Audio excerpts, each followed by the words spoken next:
So the other week I visited this incredible retro gaming shop in York called Sore Thumb, and while I was there I picked up some really exciting games and accessories. It was such an amazing shop and I picked up so much really cool stuff that I can't wait to share with you all. Let's get straight into it.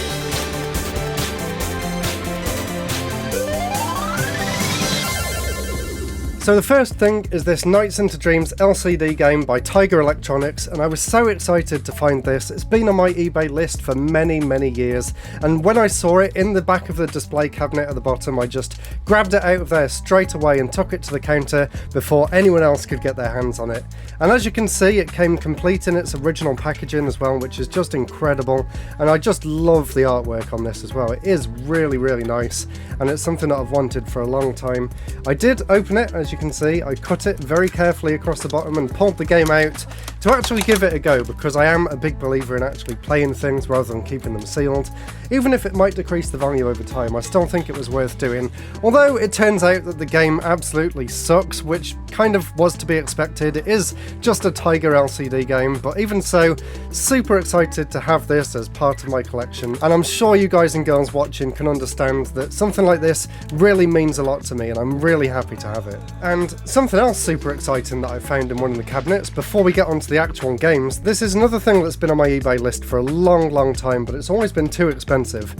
I'll show you in a second. I'm just unraveling the ridiculously long cable. That is just an insanely long cable. Anyway, what it is a controller for the Philips CDi. So it basically resembles a Mega Drive controller with the 3 buttons. The only difference is that there's no start button in the middle. But this is a hell of a lot better than the controller that came with the CDi, which was basically a TV remote with a little spinny stick in the middle, which I absolutely hated. So thanks to this, I've actually been able to go back and play some CDi games that I missed out on. I did actually own them, but I never really played them properly because I was always waiting to get a proper controller to go with it. And I guess I'll cover these now because it's kind of relevant to this discussion. But obviously, because I picked up the CDi controller, when I came back from York, I went a little bit crazy on eBay and picked up quite a few games for the system. And the main game that I was excited to play on the CDi since I got the controller, this was a game that I actually already had, but I have actually gone to play it now. That was, of course, Zelda Wand of Gamelon. A classic, maybe, for the system. If you want to see what the game was like, I did actually stream it over on Twitch a few weeks ago, so definitely go ahead and check that out. I also uploaded it onto my gameplay channel. But since then, I did get a little bit carried away on eBay, and I've picked up a big bunch of CDi games, and I haven't actually played any of these just yet, but I do plan on doing a CDi specific video and a CDi stream in the future as well. So if you want to see things such as Christmas Crisis, Demo's Quest, which apparently is a really fun kind of maze puzzle style game. Of course, I picked up Hotel Mario. How could I not own a physical version of Hotel Mario? So if you want to see what Hotel Mario's like and see my thoughts and opinions on it, then go and check out the stream. Also, Micro Machines, one of the few actual games for the system, and 2 other actual games for a system that's kind of just known for point-and-click FMV stuff. Pac Panic and Arcade Classics by Namco. 2 other kind of interesting kind of arcade style games. This one's kind of like Tetris, and this one has 3 arcade classics: Galaxian, Miss Pac-Man and Galaga. So looking forward to playing all of those very soon now that I have my CDi controller. Now the next game I picked up from there, this was from one of the cabinets at the back of the shop, and my girlfriend actually bought this, but I just stole it from her room now to show off in this video. This is Pokemon Silver with a brand new battery. And I've got all the Pokemon games, but she didn't own this one herself personally, so she wanted to add this to her collection. Not the best quality label on the front, but even so, the fact that they check and replace all the batteries is just amazing. Now for a super interesting and unique game that I found in with the Super Famicom games at the front of the store, and quite possibly my favourite game out of everything that I've picked up from here. I don't even know what this is called, something DX, and it's got a load of weird smiley face balls with sunglasses on. So there you go, that's what the box looks like, and there's a look at the back of the box. Only a tiny little bit dedicated to a screenshot, and the rest is just warning messages. But what the game actually is, it's kind of a really cute and colourful version of Breakout or Arkanoid. It has a few really interesting mechanics, like there's different power-ups that fall from the sky. You can also press the A button at the right time to make the paddle bounce and hit the ball extra hard, and there's all sorts of weird little quirky things like that in the game, and I love the graphics and the music as well. It really is a good game, and I'm really glad that I took the dive on something that I'd never even seen before. It's always fun when you do that and the game actually turns out to be a real gem. And going from a completely unknown game to an absolute classic, this is Quake on the Sega Saturn. Complete in box as well, with the instruction manual and the disc all in really nice condition. And of course, Quake is just a classic game, but I'd never actually played it on the Saturn, so I was kind of interested to see how the Saturn handled such a famous PC and PlayStation game, and I think it holds up pretty well. I mean, the frame rate could be a little better, but from what I played so far, it's definitely playable, and it's still a really fun game, no matter what system you play it on. Now, the next thing I picked up was 2 games for the PlayStation 3.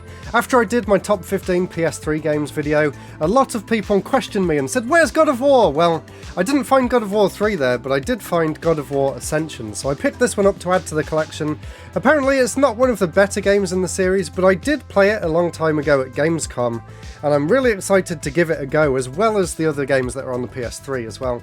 I also want to try and pick up the HD collections that came out for it too. It really is a system that, apart from the one on the PS4, I've never really got into. I've never really gone back and experienced the origins of this series, so I do want to try and get the rest and give them a go at some point, because I do really like the look of them, and I think I would really enjoy it. And the other game for the PS3 that I picked up, and one that I know that I absolutely love, this is the Orange Box. I did actually own this back in the day on the Xbox 360, but I think I got rid of it for whatever reason. So I'm really excited to have it again on the PS3, and I played a little bit just before making this video, and Half-Life 2 still holds the test of time, and it's still one of the most atmospheric games that I've ever played. It was also one of the first proper FPS games that I ever played as well, way back when I got my first PC, and I absolutely fell in love with it, so I'm really happy to have it on the PS3 and actually have a proper disc for the game as well. And as well as that, of course, this also includes Portal, which is another incredible game, so I'm really happy to finally have my own copy of Portal as well. I've still never played Portal 2 though, so that is definitely a game that I need to try and track down for the PS3 in the future. I'm also trying to look for loads of other PS3 games so that I can do a hidden gems video to go along with the top 15 one, so if you know any other PS3 games that you think I should get, check the description and have a look at my backloggery to see what games I've already got for the system, and please let me know some games that I'm missing out that I could add to my collection. I would really appreciate that, because I really want to get more into the PS3 before the prices start to go crazy, which I think they're already doing, so I better be fast. Now, the next game I got, and this is another one that was in one of the cabinets, this is a game that I've wanted for a long time as well. I'm a huge fan of the latest games in the series on the Switch. This is Blaster Master 2 for the Genesis. I don't know whether it actually ever came out in the UK, this is actually the Genesis version, and it has a really weird cover. I don't really think I like this cover very much. It doesn't really tell you anything about the game at all, and the back doesn't really have any screenshots either. It has like an extra version of the front cover there, and then it just has a wireframe of the ship, which is really weird. And again, I played the game for a little bit before filming this video, and it doesn't really seem like the game's that good either, which is a big shame, because I love the NES game and I love the games for the Switch as well. I was really hoping that this would be another amazing game for the series, but it seems like it's kind of a little rushed, kind of a little simplistic, and very, very challenging as well. But let me know down in the comments below whether you've ever played Blaster Master 2 for the Mega Drive or Genesis. Let me know if it did actually get a Mega Drive release, because the guy in the shop only thought it came out on the Genesis as well, and I'm not too sure myself. So let me know down below, and let me know whether it's worth persevering with too. Now, I've got a few Switch games here that I want to talk about, but I didn't actually get them from the shop. I got one before the shop, I got one just after the shop, and then I got one when I came home the day after, so I thought I may as well include them in this video. And the game that I got before I went to the shop, and a game that I still haven't played yet, and I'm really looking forward to it. We're actually waiting until we've got the TV fitted downstairs, because if you didn't know, I'm renovating my house at the minute, and we don't actually have anywhere to sit down and properly play games, and I'm really, really looking forward to finally properly sitting down, sitting on our brand new sofa, and finally getting stuck into Xenoblade Chronicles 3. I'm so excited for this game. I am a huge fan of the first 3 games in the series, being 1, 2 and X obviously, so I really can't wait to experience the 3rd game, and I'm waiting for that big, proper full screen experience with the really nice soundbar and the really nice TV that I've got to play it on. I don't want to play it on a handheld, I want to get completely immersed in the game, and I can't wait to do that.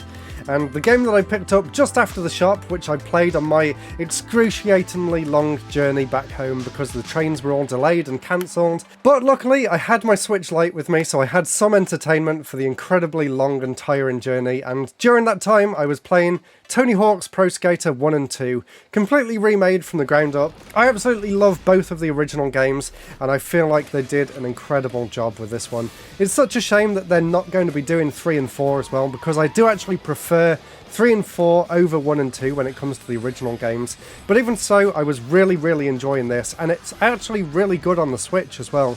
I wasn't really sure what to expect. I thought it might be scaled back a lot, but it doesn't really seem like it is. So I definitely recommend getting the Tony Hawk's games for the Switch if you can. And the game that was waiting for me when I got home was a game that I'd ordered about a year ago off Limited Run, you know what they're like. This is Mushi Hime-sama, of course, an amazing vertical scrolling shooter by Cave. I was so excited to get this, and when I got home that night, I took Tony Hawk's out and I put this in, and it hasn't left the system since.